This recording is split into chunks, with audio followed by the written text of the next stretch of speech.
اپنے اللہ کے حکم کے باعث جو صبر کرنے میں لطف ہے اسے بس اہل محبت ہی سمجھ سکتے ہیں۔ حضرت ابراہیم علیہ السلام کا صبر، جب ان کو جلتی آگ میں ڈالا گیا تھا، وہ گھبراہٹ سے اللہ سے مایوس نہیں ہوئے تھے، وہ اللہ سے نا امید نہیں ہوئے تھے۔ یہ لمحے ان کے لیے کتنے لطف والے تھے۔ جلتی آگ، مگر اس آگ کی تپش ہی نہیں تھی۔ تب ان کے دل میں اللہ کے لیے کتنی محبت اور بڑھ گئی ہوگی۔ وہ وقت جب اللہ نے خواب میں حکم دیا اپنے لگتے جگر کو ذبح کرنے کا، ان کے قدم ڈگمگائے نہیں تھے۔ اپنی پیاری چیز قربان کرنے کے لیے ایک لمحہ بھی نہیں سوچا۔ اور وہ لمحہ جب چھری ان کی گردن پہ تھی، ہاتھ کانپے ہوں گے نہیں، اچانک اللہ کا دمبا بھیج دینا، کتنا لطف والا لمحہ ہوگا ان کے لیے۔ سارے دروازے بند، پیچھے دشمن نہ آگے جا سکتے تھے نہ پیچھے، اور اچانک سمندر کا 2 حصوں میں تقسیم ہو جانا۔ جب سمندر 2 حصوں میں ہوا ہوگا، اس کا شور بھی بہت ہوا ہوگا، سب لوگ حیرت سے دیکھ رہے ہوں گے۔ تب اور حضرت موسیٰ علیہ السلام کے لیے وہ لمحے کتنا پرکیف ہوگا نا۔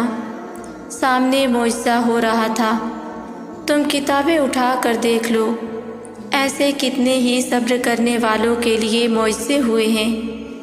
جیت آخر صبر کرنے والوں کی ہوئی تھی، کیونکہ صبر والوں کے ساتھ اللہ خود ہوتا ہے۔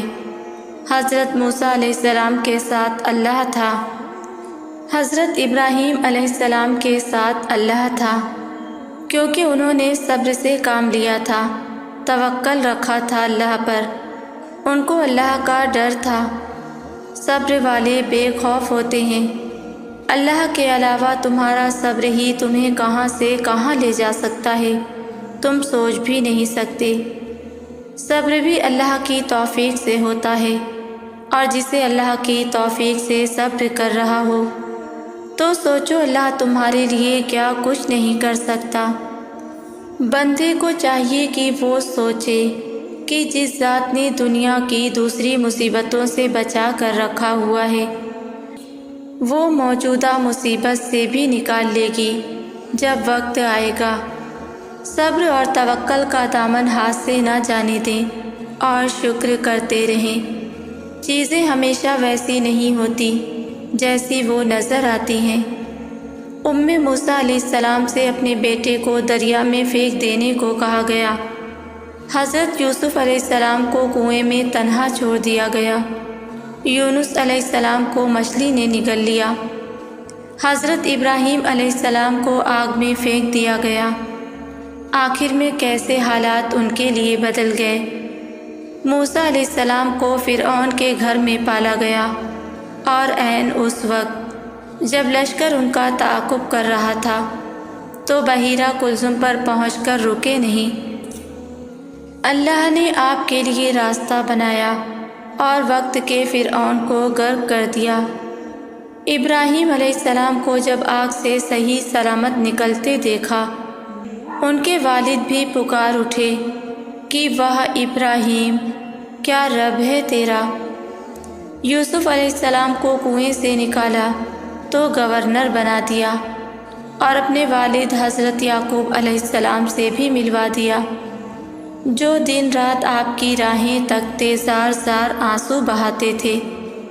یونس علیہ السلام 40 دن مچھلی کے پیٹ میں رہے، اور جب واپس لوٹے تو ساری قوم اللہ کا عذاب خود پر آتے دیکھ بت پرستی چھوڑ کر توبہ کر چکی تھی۔ اللہ نے ہمیشہ ہمارے لیے اچھا سوچ رکھا ہوتا ہے۔ وقتی طور پر شاید اچھا نہ ہونا ہی ہمیں اچھا لگ رہا ہو، مگر اختتام ہمیشہ اچھا ہوتا ہے۔ وقتی طور پر شاید اچھا نہ ہو، نہ ہی ہمیں اچھا لگ رہا ہو، مگر اختتام ہمیشہ اچھا ہوتا ہے۔ اللہ نے ہماری سوچ سے بڑھ کر ہمارے لیے اچھا سوچا ہوتا ہے۔ اگر آج آپ مشکل حالات سے گزر رہے ہیں تو یقین رکھیں اور آنے والے کل کی بہتری کے لیے پرعزم رہیں۔ معجزات تبھی رونما ہوتے ہیں جب اللہ پر اندھا توکل ہو۔ تمام طاقت، تمام حکمت، تمام دانائی اس ایک اللہ کی ہے اور اس کی رحمت ہر چیز کو گھیرے ہوئے ہے۔ یقین و توکل، یہ الفاظ صرف اللہ پاک کے لیے ہی بنے ہیں۔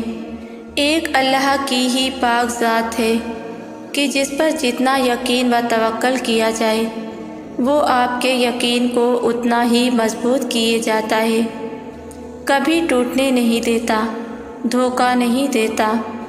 اللہ پر توکل کی یہ ڈور مضبوطی سے تھامے رکھیے، چاہے حالات جیسے بھی ہوں، چاہے سب چھوڑ جائیں، سب توڑ جائیں، مگر یہ جو آپ کے رب کے ساتھ یقین کی ڈور ہے نا، تو یہ ٹوٹنی نہیں چاہیے اور نہ چھوٹنی، نہ کمزور پڑنی چاہیے، بلکہ حالات اور وقت کی سختیوں کے ساتھ اس ڈور کو اور مضبوطی و یقین کے ساتھ تھامے رکھنا ہے۔ مت سوچے کوئی کیا کہتا ہے یا کیا سوچتا ہے، مت دیکھیں کہ کوئی ساتھ دینے والا ہے بھی یا نہیں، بس اللہ پر توکل کی ڈور کو مضبوطی سے تھامے رکھیے اور اس دنیا کے سفر کو مکمل کریں، کیونکہ آپ کے رب کو آپ کو دنیا و آخرت میں اتنا عطا کرنا ہے کہ آپ راضی ہو جائیں گے۔ قرآن پاک میں اللہ خود فرماتا ہے کہ اور ان قریب تمہارا رب تم کو اتنا دے گا کہ تم خوش ہو جاؤ گے۔ جب ہر طرف سے تنہائی ہو، اپنے بھی آپ کو چھوڑ دیں، کوئی اچھا دوست، کوئی جان سے پیارا منہ موڑ لے، جب لگے پوری دنیا میں کوئی آپ کا اپنا نہیں، جب لگے آنکھوں میں اب خواہشات کا کوئی خواب نہیں، جب لگے ہر معاملہ بگڑ گیا ہے، جب لگے کہ جس کو ساتھ رہنا تھا وہی بچھڑ گیا، جب لگے کہ تمہارے اپنے بھی تم سے بیزار ہیں، بس پھر آنکھیں بند کر لینا تاکہ اللہ تمہاری ظاہری آنکھوں سے پٹی ہٹا دے۔ بند آنکھوں کے ساتھ، دل کی گہرائیوں کے ساتھ، تھر تھراتے لبوں کے ساتھ، اپنے کانپتے ہاتھوں کے ساتھ صرف اپنے اللہ کو پکارنا، وہ تمہیں کبھی تنہا نہیں چھوڑے گا۔ سورہ یوسف کا کیا حوصلہ افزائی کلام ہے، جس کی ابتدا ایک خواب سے ہوتی ہے اور انتہا اس خواب کی حقیقت پر۔ کون کہتا ہے خواب حقیقت نہیں ہوتے؟ جو بھی کہتا ہے جھوٹ کہتا ہے۔ خواب سچ بھی ہوتے ہیں اگر سچے دیکھیں، خواب حقیقت بھی بنتے ہیں اگر سچوں میں سے سب سے سچا اس پہ کن کی مہر لگا دے۔ اختیار رکھنے کے باوجود معاف کر دینا بہت بڑی بات ہے۔ بدلہ لینے والے کمزور ہوتے ہیں اور معاف کر دینے والے بہادر۔ یہی سورہ یوسف کا مطالبہ ہے انسان سے کہ معاف کر دو گے تو اجر پاؤ گے۔ بدلہ لینے کے لیے جلدی نہ مچاؤ، درمیانی وقفہ آپ کے صبر کا امتحان ہے۔ یہ اوپر والے نے طے کرنا ہے، آپ نے نہیں۔ اس لیے خود کو اس بوجھ سے آزاد کر دو۔ جیت ہمیشہ حق کی ہوتی ہے۔ یہ سورہ یوسف کا سب سے بڑا سبق ہے۔ حق پر رہو، حق پر چلو اور حق کا ساتھ دو۔ دنیا اور اس کے سارے راز تم پر آشکار ہو جائیں گے۔ دنیا کے خزانوں کی کنجیاں تمہیں تھما دی جائیں گی۔ بس اتنا کہہ دو۔ اللہ پاک آپ کو آسانیاں عطا فرمائے اور آسانیاں تقسیم کرنے کا شرف عطا فرمائے، آمین۔ کہتے ہیں دعاؤں میں اب اثر نہیں رہا۔ میں بتاؤں دعائیں کب اثر کرتی ہیں؟ جب انہیں صبر کی مہر لگا دی جائے۔ صبر یہ نہیں ہے کہ اللہ سے مانگنا چھوڑ دو، صبر تو یہ ہے کہ لوگوں سے کہنا چھوڑ دو۔ انسان جب ٹوٹتا ہے نا تو سوائے رب کے کوئی اس کی آواز نہیں سنتا، اور ٹوٹی ہوئی چیزوں میں لوگ صرف تجسس رکھتے ہیں، جبکہ اللہ ٹوٹی ہوئی چیزوں سے محبت رکھتا ہے۔ دعاؤں کو صبر کی چادر پہنا کر دیکھیں، یہ کیسے صاحبان بنتی ہیں۔ صبر کا مطلب یہ نہیں کہ آپ رو نہیں سکتے۔ صبر کے لیے ہر وقت مضبوط رہنا ضروری نہیں۔ ہم سب انسان ہیں، اور اگر ہم میں اتنا زیادہ صبر کرنے کی صلاحیت ہوتی تو اللہ پاک کبھی بھی آنسو نہ بناتا۔ اور آپ جانتے ہیں کہ باقی سبھی مقامات ایک طرف ہیں، لیکن آنسوؤں کا اللہ پاک کے یہاں مقام سب سے افضل ہے۔ جو آنسو اس کی دہلیز پر بہا دیے جاتے ہیں، وہ انہیں اپنے پاس سنبھال کر رکھتا ہے اور ایک ایک آنسو کا صلہ دگنا کر کے عطا کرتا ہے۔ کہاں وہ اس کی تخلیق کردہ وسیع و عریض سمندر ہیں، مگر اس کی محبت انسان کے ایک آنسو پہ تمام ہے، اور وہ جانتا ہے میرا بندہ جب تھک جاتا ہے پھر یہ نہیں دیکھتا کہ ماضی کیسا تھا اس کا یا اعمال کیسے ہیں، بس وہ عطا کر دیتا ہے اور سارے آنسو سمیٹ لیتا ہے۔ زندگی اگر رکی ہوئی ہے چل پڑے گی، سانس بھاری ہے آسان ہو جائے گی، دل تکلیف میں ہے شفا پا جائے گا، مشکلات کی آندھی ہے رحمتوں کی بارش ہوگی۔ دعا جاری رہنی چاہیے، صبر کے ساتھ کن کہا جائے گا اور سب ٹھیک ہو جائے گا۔ جیسے پہاڑوں کو پار کرنے کے لیے کبھی آسان اور کبھی بے حد دشوار راستوں سے گزرنا پڑتا ہے۔ آسان راستہ بہت کم وقت کے لیے آتا ہے اور مشکل راستہ بے حد طویل۔ کبھی دل چاہتا ہے تھک کر بیٹھ جاؤ اور سفر کرنے کا ارادہ ترک کر دو، لیکن ہم رک نہیں سکتے، کیونکہ ان دشوار راستوں پر چلنے کے بعد ایک خوبصورت منظر ہمارا منتظر ہوتا ہے، جسے دیکھ کے ہم اس راستے کی سب مشکلات بھول جاتے ہیں۔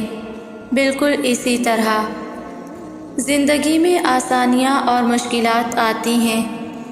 ان مشکلات سے ہم بھاگ نہیں سکتے، کیونکہ زندگی مسلسل چلتے رہنے کا نام ہے، چاہے ہمیں کتنی ہی مشکلات سے گزرنا پڑے۔ جب ہم ان مشکلات میں صبر کرتے ہو اور اپنے رب کی رضا میں راضی ہوتے ہو تو جانتے ہو ہمیں بدلے میں کیا ملتا ہے، ہمیں ہمارا رب مل جاتا ہے، اور یقین جانو اس سے خوبصورت تو کچھ بھی نہیں۔ اگر آپ زندگی آسان کرنا چاہتے ہو تو سنو، آپ نے کچھ بھی نہیں کرنا، بس جو بھی کرنا ہے وہ سب صرف اللہ کے لیے کرو، اس کی محبت کے لیے، اس کی قربت کے لیے کرو۔ جب تم ایسا کرنے لگ جاؤ گے نا تو یہ جو زندگی تمہارے لیے آسان ہو جائے گی، پھر تمہیں لوگوں کے رویوں سے کوئی فرق نہیں پڑے گا، کیونکہ تمہارے سامنے ایک بڑا مقصد ہوگا، رب العزت کی محبت صرف آپ کا نصیب ہوگی۔ پھر دنیا کی تمام چاہتیں عام سی لگیں گی، اور وہ خاص محبت کا حصول آپ کی زندگی کو عبادت میں بدل دے گا۔ خاموشی میں عجیب بات ہے کہ یہ بے وقوفی جیسی نظر آتی ہے، لیکن خاموش شخص کبھی بھی بے وقوف نہیں ہوتا۔ چالاکی کو ہمیشہ زام رہتا ہے کہ اس کا سراغ کوئی نہیں لگا سکتا، جبکہ جو کبھی چھپتی ہی نہیں، حق چھین لینے سے حق نہیں چھینتا۔ جس کا جو حق ہے قدرت اسے دے دیتی ہے، لیکن جو چھینتا ہے اس کا سب چھن جاتا ہے۔ کسی کی جیب کاٹ کر لنگر کھانا کھول دینا فیاضی نہیں، اپنے آپ سے دھوکہ ہے۔ سنتے آئے ہیں کہ نیکی کر دریا میں ڈال، لیکن لوگ نیکی کرنے والے کو دریا میں ڈال دیتے ہیں۔ مولا نے کب فرما دیا تھا، جس پر احسان کرو اس کے شر سے بچو۔ ہمارے لباس سے لے کر غذا تک سب مہذب ہیں، بس ہم ہی غیر مہذب ہیں۔ 10 کا نوٹ فقیر بھی نہیں لیتا، اور ہم مسجد کے چندہ باکس میں ڈال کر امام اور مؤذن کی کارکردگی پر نکتہ چینی اہم فریضہ سمجھتے ہیں۔ جب انسان کسی دکھ کا شکار ہوتا ہے تو طبیعت خود بخود حساس ہو جاتی ہے۔ تب وہ سہارے ڈھونڈتا ہے۔ اپنے اندر کی گھٹن اور چبھن کو کم کرنے کے لیے سامع کی شدت سے ضرورت محسوس کرتا ہے۔ ہمدردی کے دو بول بھی پہاڑ سا حوصلہ بڑھا دیتے ہیں۔ یہ انسانی فطرت بھی عجیب الجھی گتھی ہے۔ جب سب کچھ ہمارے حق میں اچھا ہو رہا ہوتا ہے تب ہم خود کو بہت بڑی توپ سمجھتے ہوئے محض خود تک ہی نظر رکھتے ہیں۔ ہمیں اپنے قریب دوسرے انسان نظر آتے ہی نہیں، نہ ان کے دکھ سکھ کی کوئی پرواہ ہوتی ہے، اور پھر دکھ کا ایک ہی وار ہمارے سارے غرور اور خود پسندی کو ریزہ ریزہ کر کے ہمیں جھکنے پر مجبور کر دیتا ہے۔ تب نظر ارد گرد دیکھتی ہے، کسی اپنی ہمدرد کی تلاش میں۔ تب دوسرے کا معمولی سا درد بھی ہمارے دل میں اذیت پیدا کر دیتا ہے، ہمیں تڑپا دیتا ہے۔ کہیں نہ کہیں دوسرے انسان کی ضرورت ضرور محسوس ہوتی ہے۔ اللہ واقف ہے تمہاری ہر چھوٹی سے چھوٹی اور بڑی سے بڑی پریشانی سے۔ اسے معلوم ہے تمہارے دل و دماغ کی کیفیت۔ وہ واقف ہے تمہارے ہر دکھ درد سے اور ہر اس انسان سے جس نے تمہیں تکلیف دی۔ وہ گواہ ہے ہر اس تلخ لفظ کا جو تمہیں لوگوں سے سننے کو ملے۔ وہ گواہ ہے تمہاری ہر ایک آنسو کا جو تکلیف پہنچنے پر تمہاری آنکھوں سے نکلے۔ جن آنسوؤں کو تم بیکار سمجھتے ہو وہ اللہ کے نزدیک بہت قیمتی ہیں۔ وہ گواہ ہے تم پر آنے والی ہر اس آزمائش کا جو تمہیں اس کے قریب لے آئی، ہر اس دکھ بھرے سجدے کا جو تم نے اس کے سامنے کیا۔ اس نے سنی ہے تمہاری جب کوئی اور نہ تھا تمہیں سننے والا، اسی نے دلاسا دیا ہے تمہیں جب کوئی اور نہ تھا تمہیں دلاسا دینے والا، اسی نے سمیٹا ہے تمہیں جب کوئی اور نہ تھا تمہیں سمیٹنے والا۔ اپنے اوپر آنے والی تکلیفوں کو تو تم بھول جاتے ہو لیکن اللہ نہیں بھولتا۔ خود کے ساتھ ہوئی زیادتیاں تم بھول جاتے ہو لیکن اللہ کو سب یاد رہتا ہے۔ بے شک وہ ہر چیز سے واقف ہے اور وہی بہتر انصاف کرنے والا ہے۔ قرآن کہتا ہے اور تمہارا رب کچھ بھی بھولنے والا نہیں۔ تم تھک مت جانا، اللہ تمہاری برداشت کی طاقت کو نہیں آزماتا، وہ تمہارے ایمان کا امتحان لیتا ہے اور انہی کا لیتا ہے جن کو وہ اپنا دوست بنانا چاہتا ہے۔ اللہ کو تمہاری برداشت کی حد معلوم ہے اور اللہ کبھی تمہیں اس حد سے زیادہ غم نہیں دے گا۔ تمہیں لگتا ہے اب ہم تھک گئے ہیں، مگر تھکتا تمہارا ایمان نہیں، بس حوصلہ گھبرا جاتا ہے۔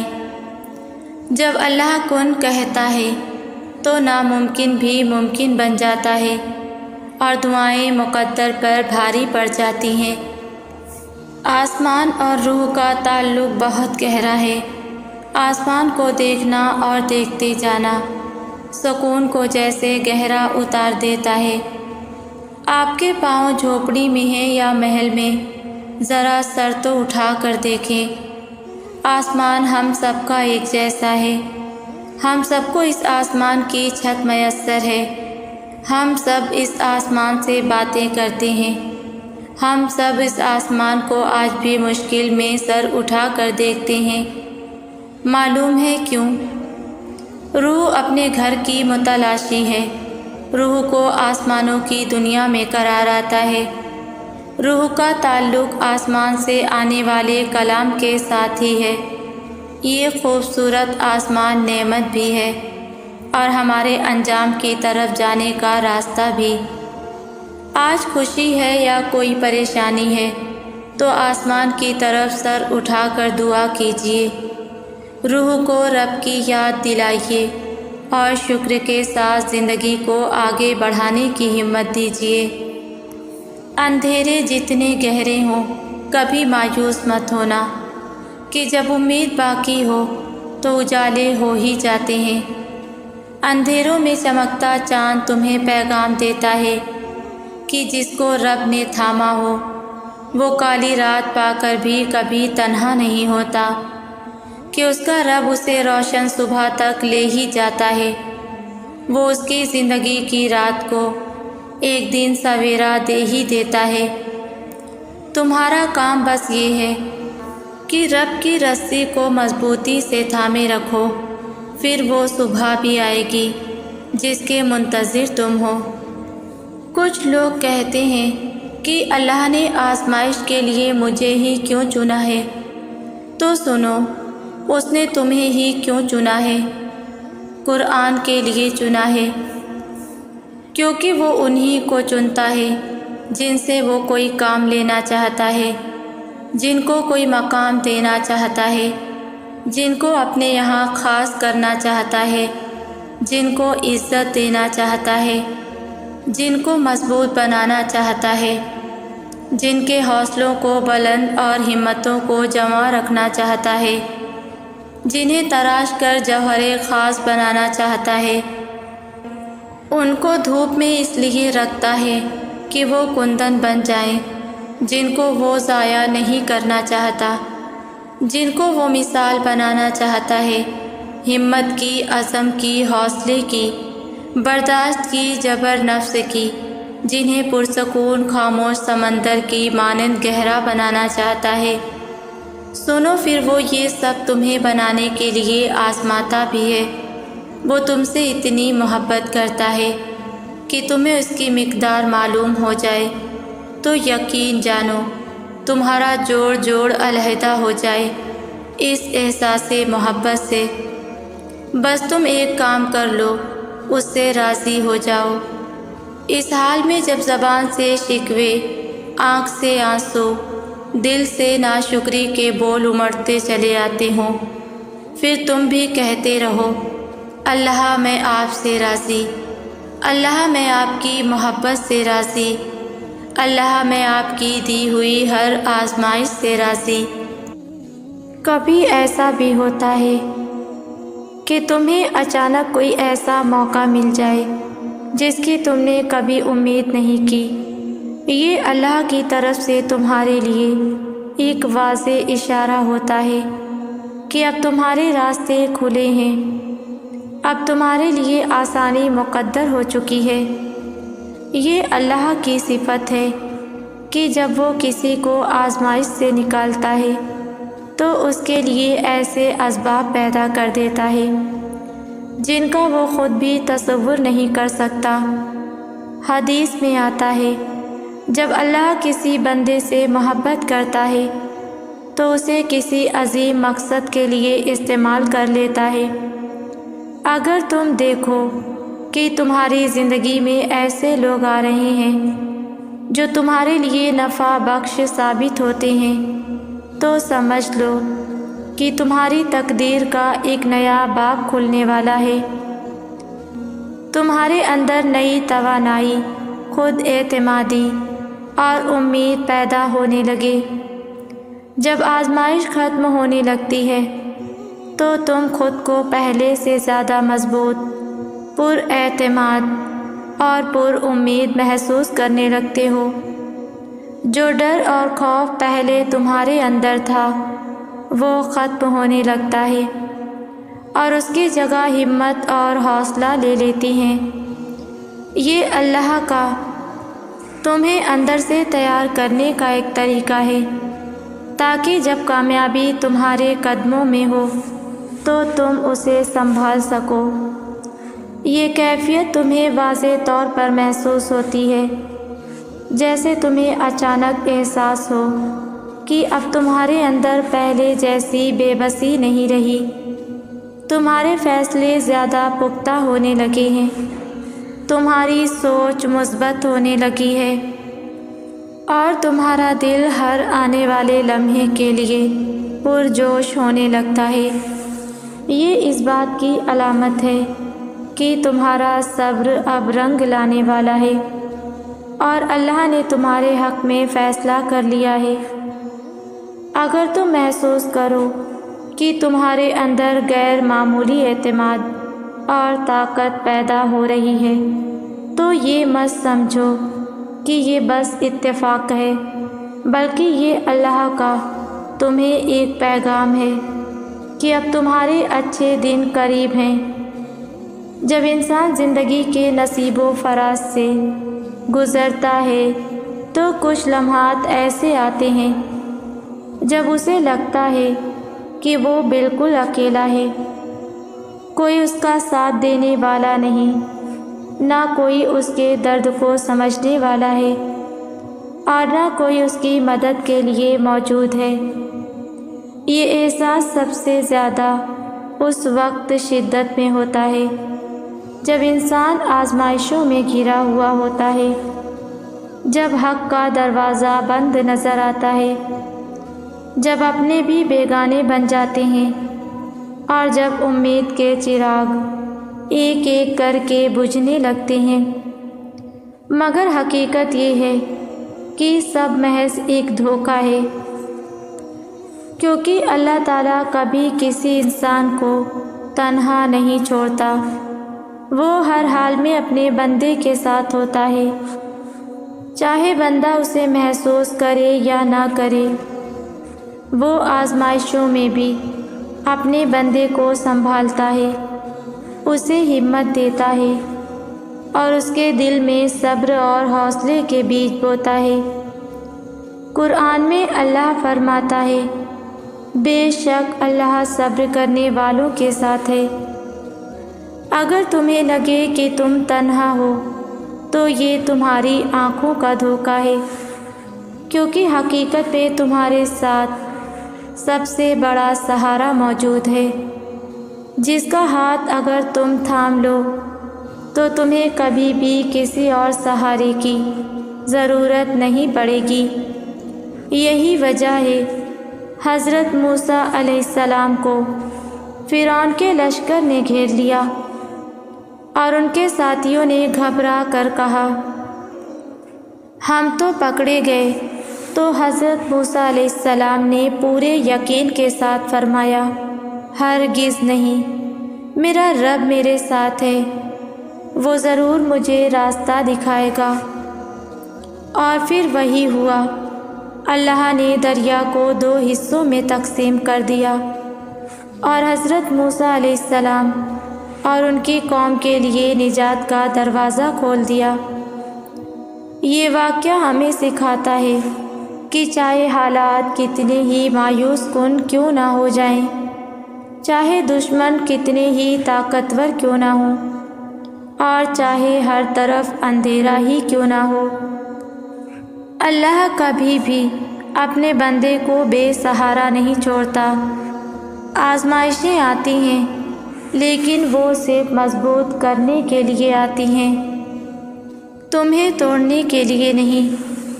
اگر تم اللہ پر بھروسہ رکھو تو وہ تمہیں ایسی جگہ سے سہارا دے گا جہاں سے تم نے کبھی سوچا بھی نہ ہو۔